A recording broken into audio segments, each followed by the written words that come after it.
Hello all. I decided I was gonna record another video for Dark Girl Chronicles, and here I am.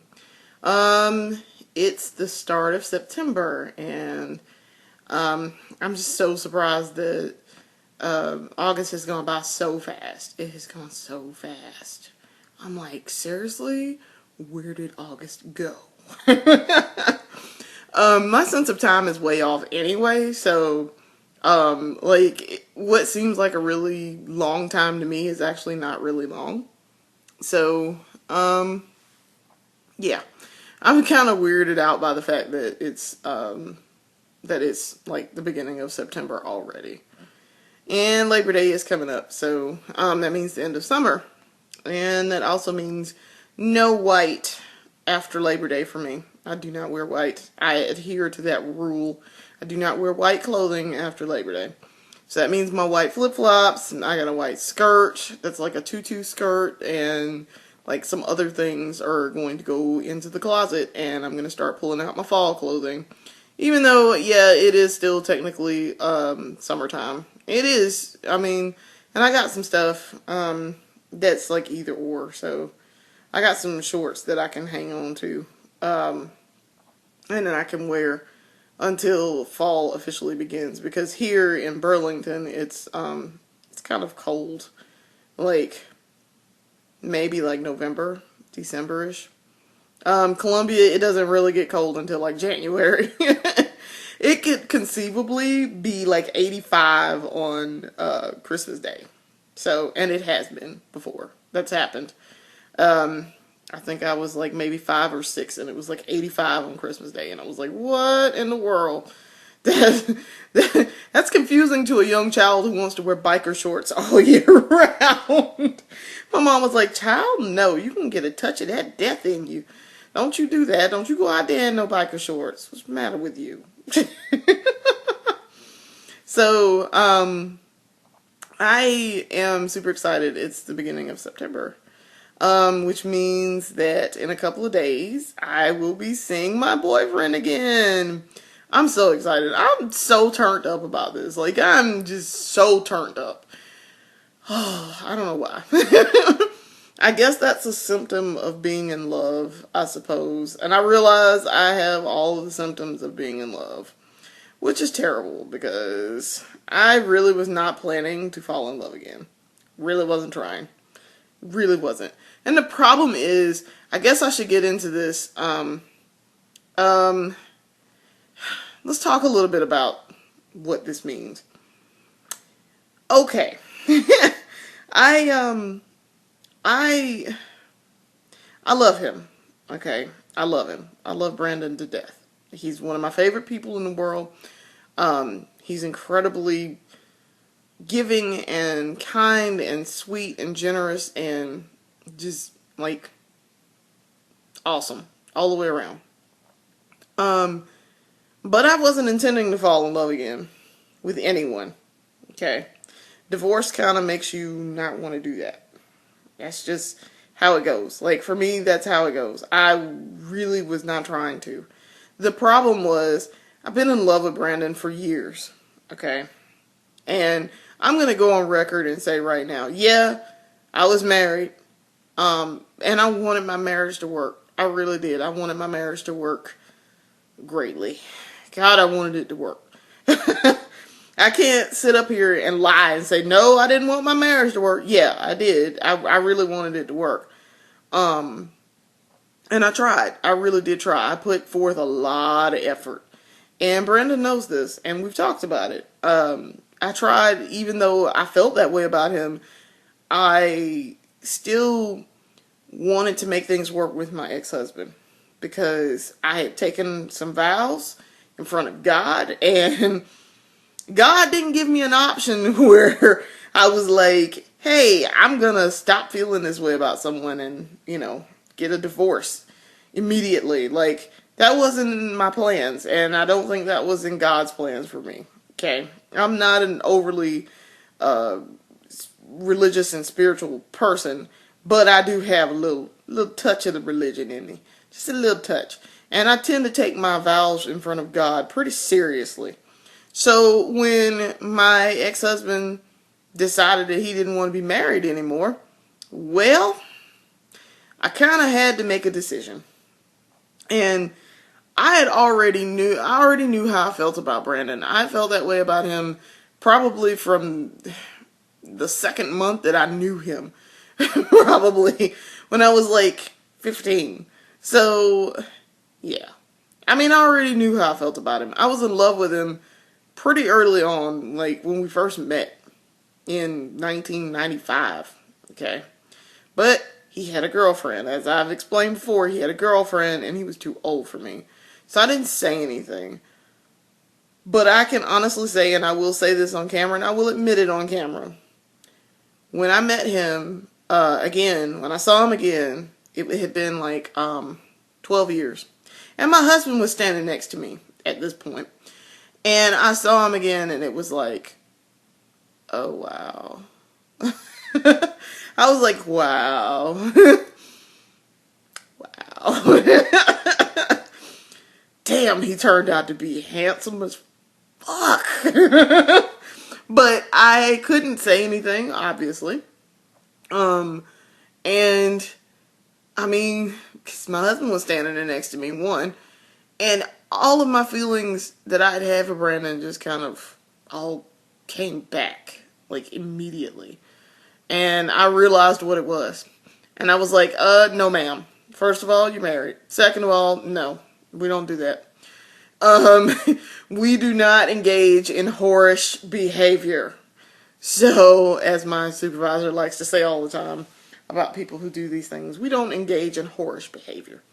So, so I decided that I was going to get it together, and I was just not going to say anything. But then I wound up saying something. I sat him down and I said, this was 5 years ago almost. I sat him down and I was like, look, I felt this way about you years ago, and I have these feelings, and I'm not going to act on them. I'm going to behave myself. I'm going to do very well, and I'm not going to say anything else about it. But know that I felt that way about you many years ago, and I still feel that way about you. That is why I tracked you down.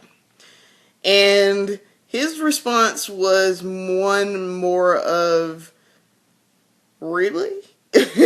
Well, really? You felt that way about me, did you? Well, I liked you too. And I was like, well, why didn't you say something? And he was like, well, because I had a girlfriend and I couldn't very well say anything. And I was like, damn it. So for 11 years, I've been pining for this person and had to ignore it. And this could have all been solved if he had just said something and broke up with his girlfriend. But they were going to break up anyway. And I wasn't going to be the cause of that. I was not going to get involved in that mess. I never, ever, ever want to be the reason why somebody ends a relationship with somebody else. Like, I'm not going to be that person. I do not want to be that person.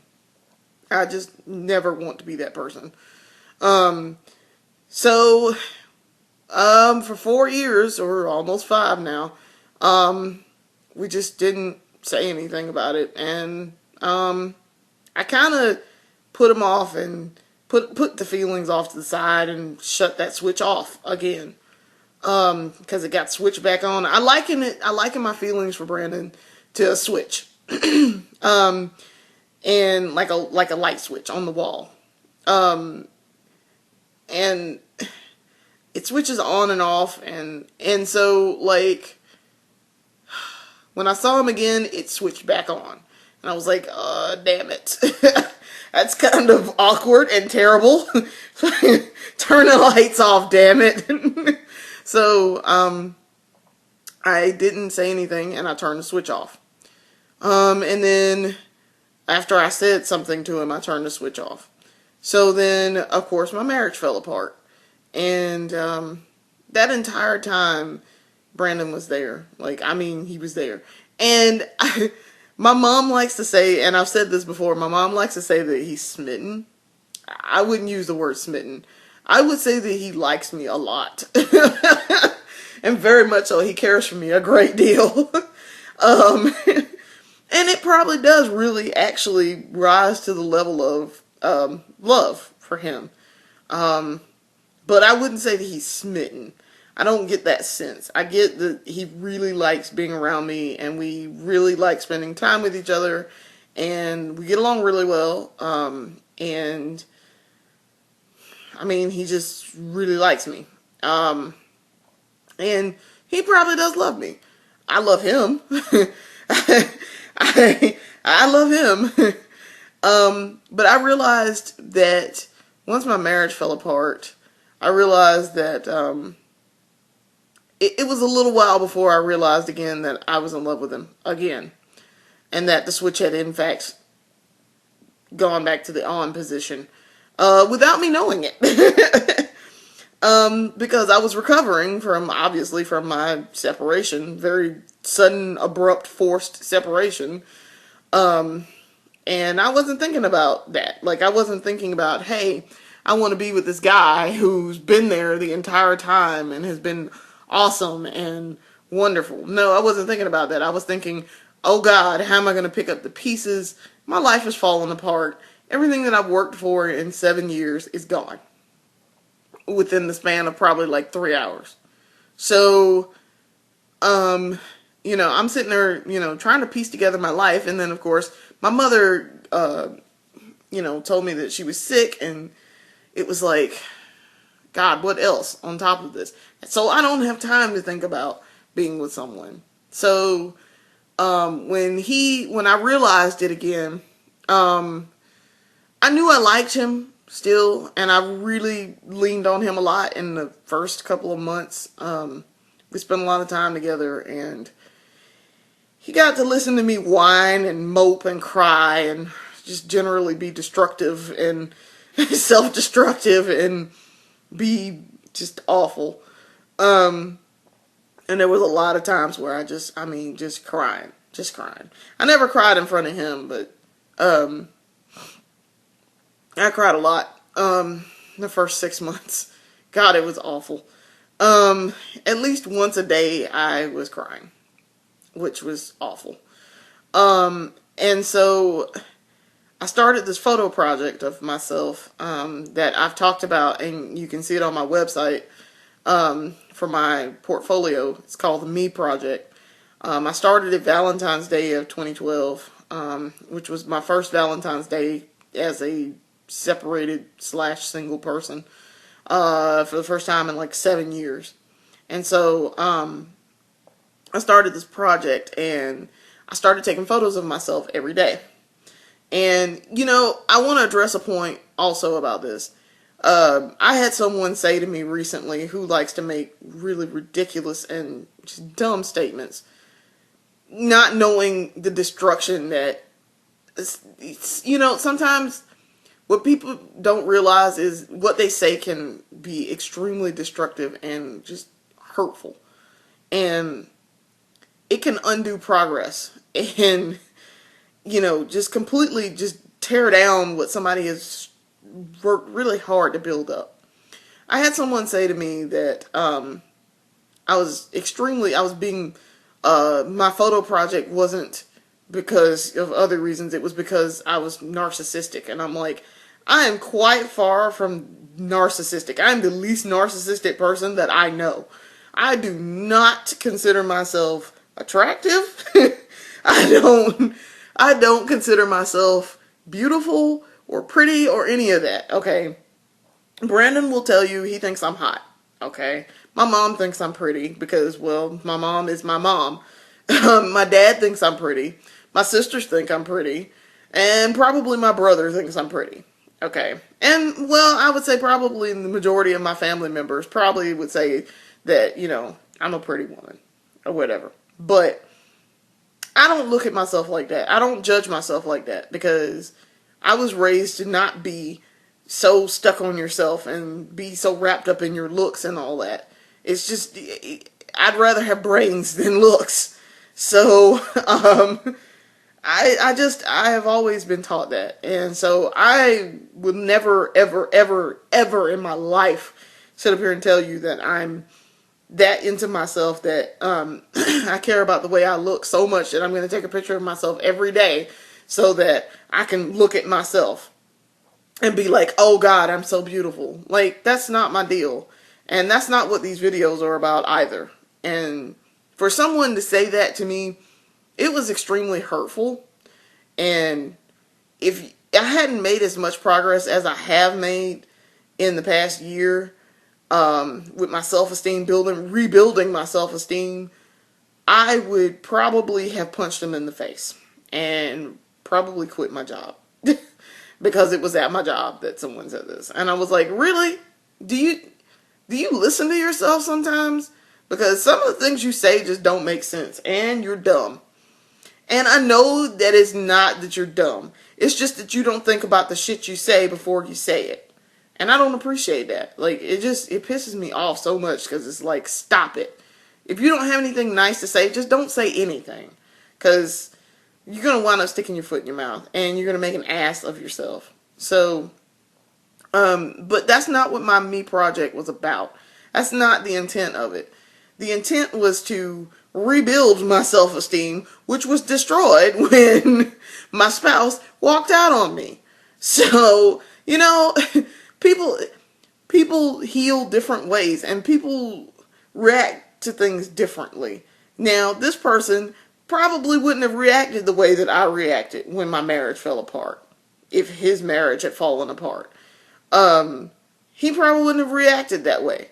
The way that I did. And my reaction was basically, my shit is over. Like, my entire life up to that point was gone. It was destroyed.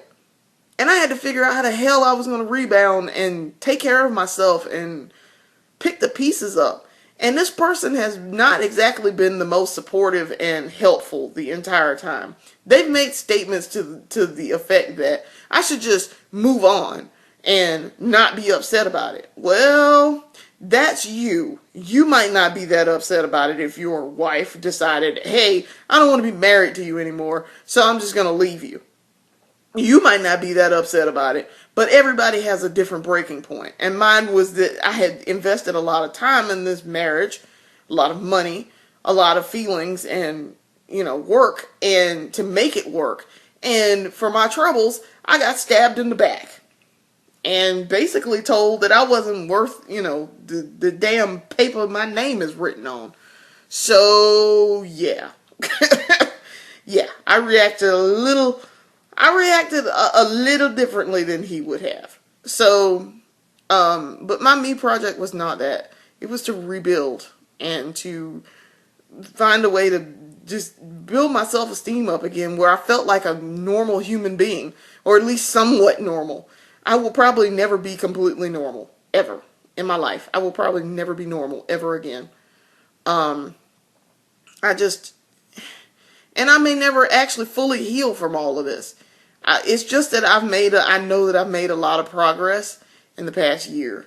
Enough that I can be in a relationship with someone and be happy. And not feel like, I'm completely messed up still. I'm messed up. And he knows this. We've talked about that too. And I told him.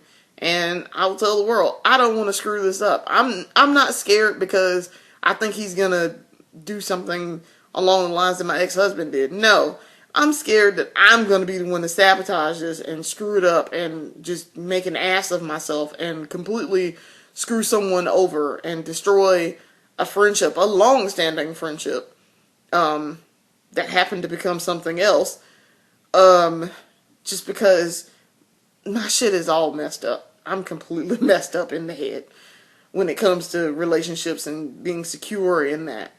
I mean, I'm really messed up right now. So I recognize that in myself, and that's what the me project was. So I started that project and I finished it this year on Valentine's Day, actually. And then I went out on a date.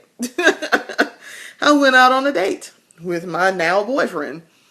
So I wanted to clear that up. And I also wanted to say that, yeah, I'm in love. And I know I'm in love because this dude's driving me crazy. Like, he went on a trip with his relatives, and I miss him.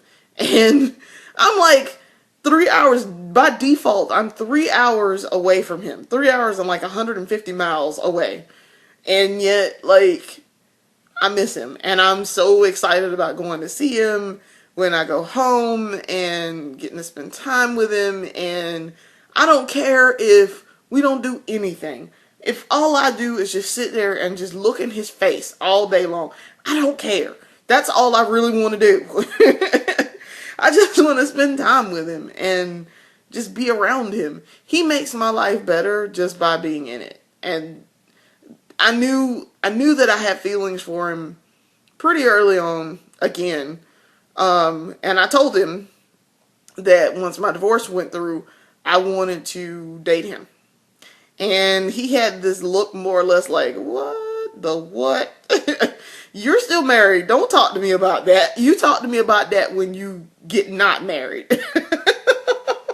And I was like, I just want to be with you. Like, I really just want to be with you. And I don't care, because I know I'm not getting back together with my ex-husband. I'm so not doing it. We're getting a divorce. I promise you. We're getting a divorce. I already knew that by that point. So when it came to, I went on a trip to Jacksonville to visit my brother and his kids with my mom and my dad. And I was gone for like 2 days, 3 days. And I came back and I got my boyfriend a mug. We stopped at this gas station in Savannah, and I got him a mug, and I bought myself like some jewelry or something. It was just so terrible and cheap. But I got him a mug, and he still has it. It's sitting in his house right now. I saw it the last time I was there. I got him this mug, and when I came back, I told him how I felt. Like, straight up, I told him, I want to be with you. I know we talked about this, but I want to be with you.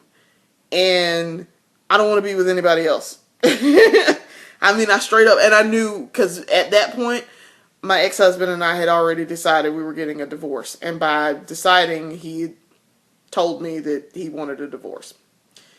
And it was up to me to file for the papers and do all this work that comes with it. And I was like, fine. I was upset about it, but I got over it. But when I got back, I missed Brandon the entire time I was gone. I thought about him the entire time I was gone. And I'm sitting there riding around in my brother's SUV in Jacksonville, looking at landmarks. And all I'm thinking about while texting my ex-husband, because he couldn't be bothered to pick up the goddamn phone and call me and say, I want a divorce. No, he texted me. Well, while I'm sitting here texting back and forth with my ex-husband, I'm thinking, I really wish Brandon were here right now, because I feel like hell. And I really, really just want to be with him. I don't want to be with anybody else. I don't give a fuck about this guy that I'm texting right now, even though he's supposed to be important to me, because obviously I'm not important to him. I miss Brandon. And easily at that point, I could easily say that Brandon was my best friend. And he still is. But I realized then, I knew that I was in love with him. I knew straight up at that point that I was like completely in love with him. And that's when I got back and I told him, and I was like, look, I really, really, really like you. I mean, this hasn't changed since, March when I told you this, but I really, really, really like you, and I really want to be with you. And I would love to change our relationship and make it, more than friends. Once I get a divorce, because I know for a fact I'm getting a divorce. And he was like, oh, really? Are you getting a divorce? And I was like, yes. So, he kissed me. Or more like, I kissed him. I kissed him. It was our very first kiss. And I kissed him. And it was wonderful. God, it was wonderful. It was that kind of first kiss where you're like, just stunned. It's so wonderful, and it was everything that I had thought it would be, and then some. So, he kissed me a second time, because I told him, I was like, I want to kiss you again. So he kissed me a second time. And, it was, that was, I think I was probably high after that. I was stoned. I was completely stoned. It was so wonderful. You know what it reminds me of, and I'd like to joke, and I tell him this, that when he kisses me, it's like, if you've ever seen Lisa Frank Stationery. If you've ever seen Lisa Frank Stationery. I used to use it when I was in elementary school because Lisa Frank was like the business at that point, and everybody used Lisa Frank. Like all the girls used Lisa Frank. And so like it reminds me of like hearts and puppies and unicorns and rainbows. But that's what, and like balloons and stars and hearts and stuff. So like I have that image in my mind when he kisses me. And that's what popped into my mind the very first time he kissed me. It was, oh, he's kissing me. Oh God. Unicorns. Oh, and I was like, what in the world is the matter with me? This is not my first time at the rodeo. We are not new to this game. We know what this is. We started this. And then, like, I was just like, holy crap, he kissed me. I couldn't walk properly after that. I was weak in the knees, heart just racing. I mean, I couldn't even catch my breath. I was just like, oh my God, that was awesome. So I tried to and I implored him. I was like, you need to kiss me again. And he was like, no. He was like, no, get a divorce first. And I was like, no, God, no, do not take this from me.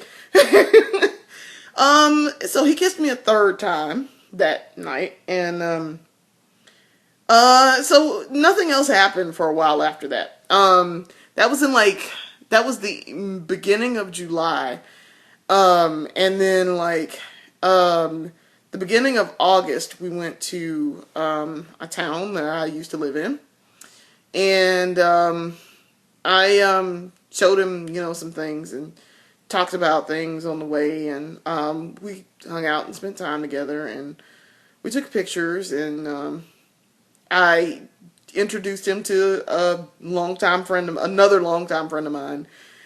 And I was like, what do you think? And he was like, yeah, I think that dude's way into you. He was mean mugging me the whole time. And I'm like, no, he wasn't. He was like, yes, he was. And I was like, oh, my bad. So, that was like August. And, so for a while there, it was kind of like we were in limbo because I was waiting to file for divorce, and I couldn't file until November. And so we went out, and we were basically dating, okay, without it being like an official relationship like we are right now. It was different then. We were dating, but we weren't dating at the same time. So, and my ex-husband tried to endorse the relationship, and I was like, no, sir, you do not get to relieve your guilty conscience, because this is your fault. If you hadn't been such a fuck up, you wouldn't have this problem right now. You can't sit up here and be like, oh, I'm going to absolve myself of any guilt by endorsing your new relationship. No, sir. No, you don't get that. You don't get to have that. No, go sit in a corner. So, so Christmas rolled around, and he gave me a Christmas gift, which I've talked about in one of my other videos for Dark World Chronicles. He gave me the Crow special edition reissue of the graphic novel, and that just cemented me being in love with him even more. Holy crap, if I wasn't in love with him before, I was then. And I don't base it on gifts and things, but that certainly helped. Let's put it that way. So my divorce hearing went through. Finally, I got my divorce, and it was finalized at the beginning of January, which you guys know because you've seen my videos. And we started seeing each other in April. So there you go. Alright, I know this is super long, so I'm going to get up out of here. And I will see you guys later.